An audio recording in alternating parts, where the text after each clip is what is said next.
Shiva Shambho, eu sou Gayan do projeto Yoga Sem Fronteiras, acolhendo você que está aqui agora comigo na luz do Divino Ser. Existia um falso guru e ele era tão falso que ele passou a acreditar que ele era guru mesmo, ou seja, ele mentia tanto para si mesmo que ele passou a acreditar nas próprias mentiras. Aliás, toda mentira subreptícia, toda mentira reforçada, né, constantemente ela tende a ter essa aparência de verdade. Né? Os mentirosos contumazes, né, eles acabam por acreditar nas próprias mentiras. E aí me perguntam, mas existem falsos gurus? É o que mais tem, infelizmente. E alguns são falsos gurus intencionalmente, com dolo. E outros são por ilusão. Eles acreditam em algo fictício, acreditam serem aquilo que não são. Mas de fato, no fundo, talvez não sejam nem mal intencionados. Mas o fato é que de fato que há, falsos gurus, falsos profetas, e particularmente daqueles que instrumentalizam o sagrado para benefício pessoal, os mercantilistas da fé, aqueles que em nome de um poder superior, da própria essência do divino, exploram as pessoas para lucros pessoais, enganam. Infelizmente, essas consciências ou esses seres contraem um karma muito pesado. Talvez esse seja um dos karmas mais pesados quando você explora a fé alheia. Quando você usa o sagrado de forma profana, mercantilista, para angariar benefícios pessoais. Então a nossa historinha que nós queremos trazer hoje fala de um falso guru.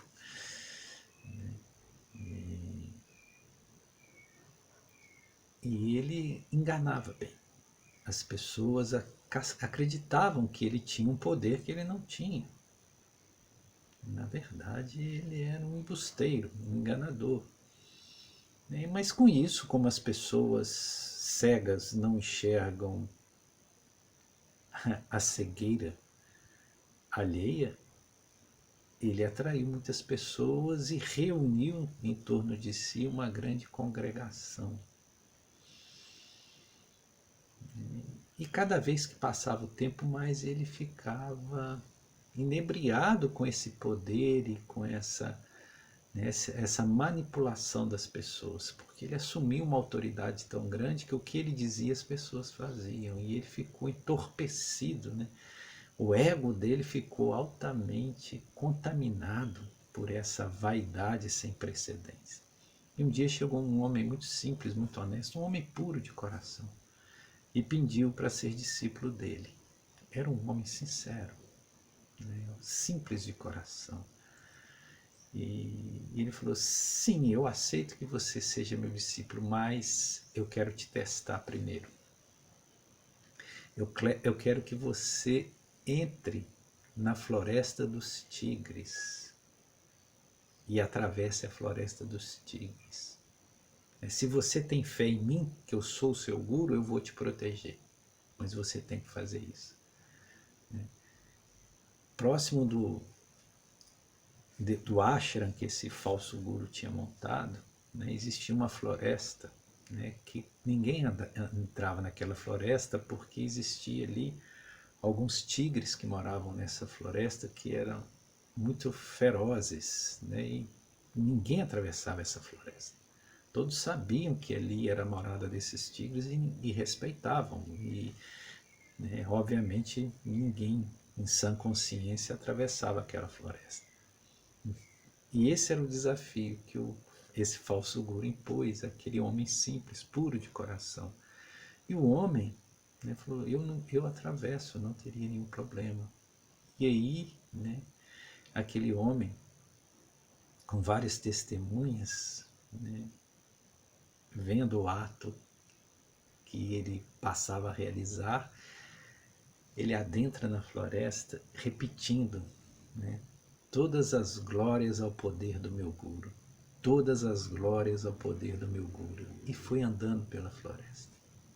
Ele passou por vários tigres e os tigres não sequer notaram que ele estava ali, né? E as pessoas ficaram admiradas, né? E ele saiu do outro lado, atravessou, voltou, sem ser atacado, molestado pelos tigres, embora ele tenha passado, né, rente a muitos dos tigres. E com isso o falso guru ficou com a sua vaidade ainda mais enaltecida, mais inflada, e ele pensou, nossa, eu realmente tenho esse poder que eu imaginava ter, eu realmente tenho. E o ego dele foi lá nas nuvens. E aí ele reuniu todos os discípulos, mais as pessoas das aldeias vizinhas, fez um grande anúncio que ele, né, desarmado, né, iria atravessar também a floresta do Tigre e não seria atacado porque ele era um guru divino. Ele passou a acreditar na própria mentira. E assim ele adentrou na floresta, né, repetindo para si mesmo, todas as glórias a mim, todas as glórias ao meu poder, todas as glórias a mim, todas as glórias ao meu poder. Não andou nem 30 passos e virou jantar de tigre.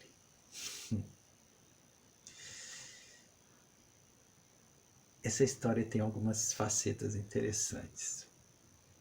A primeira delas, que nós gostaríamos de salientar é que um buscador verdadeiro, mesmo que num caminho falso, mesmo que guiado por um falso guru, um falso profeta, um falso pastor, se ele é sincero na sua busca, se ele é um buscador sincero, ele vai encontrar, ele vai ser conduzido.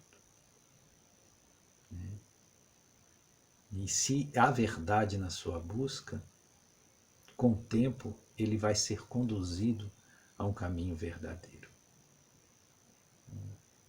Então, isso nos mostra que o que é relevante não é o caminho, e sim o buscador.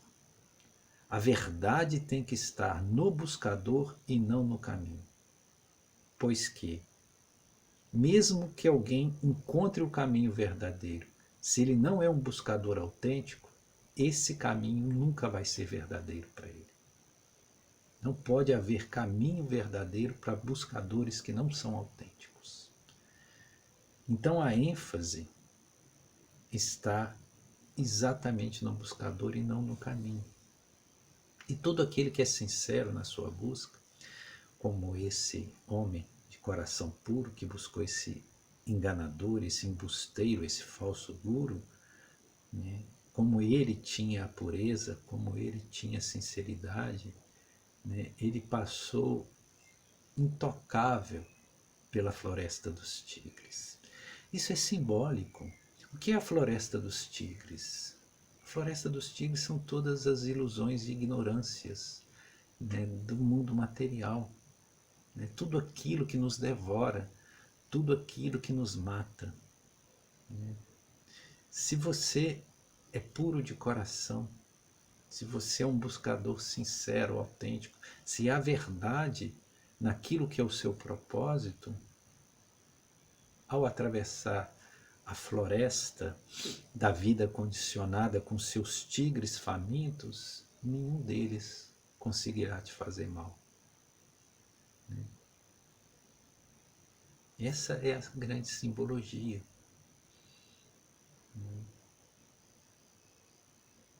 Então, o importante é perceber que caminhos existem muitos.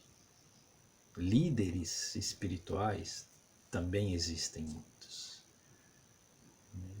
E que o que pode assegurar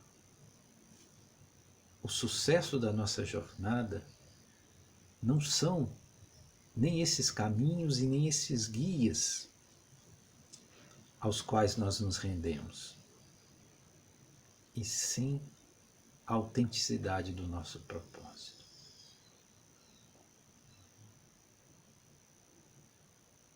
Para buscadores verdadeiros sempre haverá um caminho verdadeiro.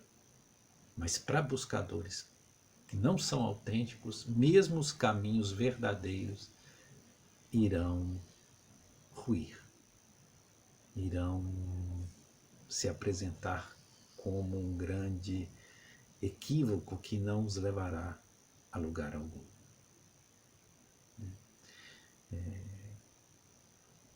Então, mais uma vez, nós voltamos ao ponto da ênfase que se deve colocar naquilo que está, naquilo que somos, e não naquilo que se apresenta na exterioridade do que desejamos buscar. Várias vezes eu trago a exemplificação de Samana Jesus,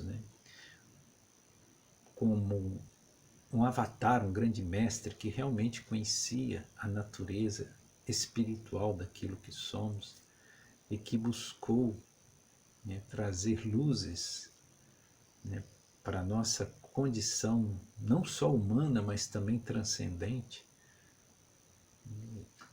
E é preciso que se note o quanto esse mestre, esse avatar que foi Jesus, ele afirmava a condição interior do caminho,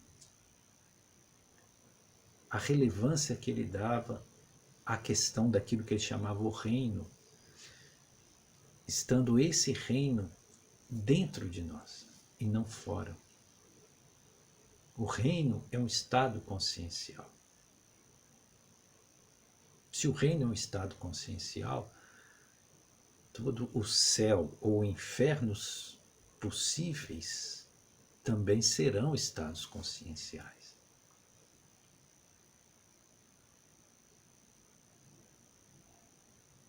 As consciências puras, os seres amorosos, eles estão no céu em qualquer lugar que estejam, mesmo que eles trafeguem pelos infernos. E o oposto também é verdadeiro. As consciências contaminadas, enodadas de tanto ego,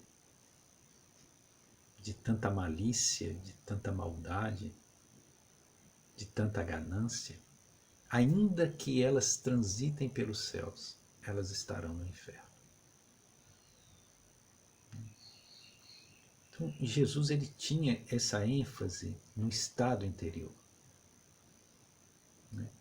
Quando ele dizia: arrependei-vos que está próximo o reino dos céus. Obviamente que Jesus não estava falando de uma questão temporal, e sim geográfica. Porque se ele estivesse falando de uma questão temporal, nós teremos que concordar que Jesus se equivocou, porque já se passaram mais de 2000 anos e esse reino não veio. Então, essa proximidade do reino dos céus não é uma proximidade temporal, é geográfica. E quando Jesus falava arrependei-vos, ele também não queria sugerir uma mudança de crença. Porque o arrependimento passou a ser tratado como uma conversão ideológica. Você arrepender de um caminho para tomar outro. E quando Jesus fala de conversão, ele está falando de inversão de vetores, converter.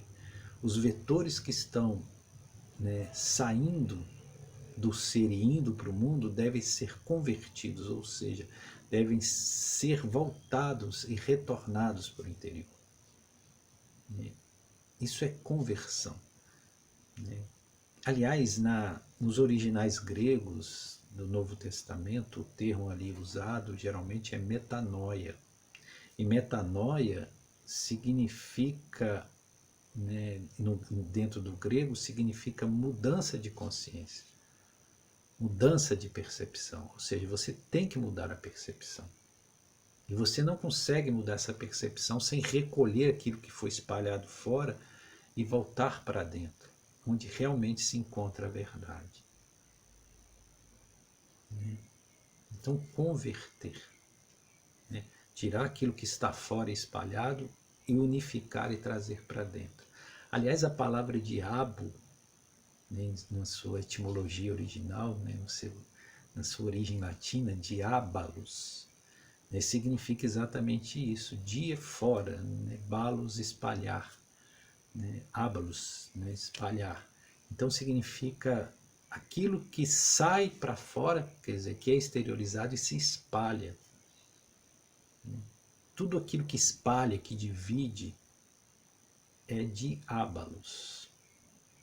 Então, o contrário é tudo aquilo que sintetiza, que reunifica e traz para o interior. Esse é o sentido de conversão.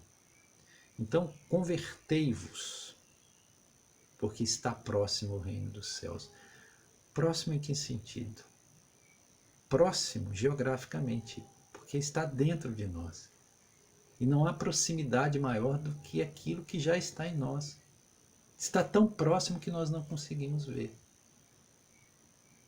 Tão próximo que nós não enxergamos. Nós ficamos olhando um horizonte distante e não percebemos que já está em nós mesmos.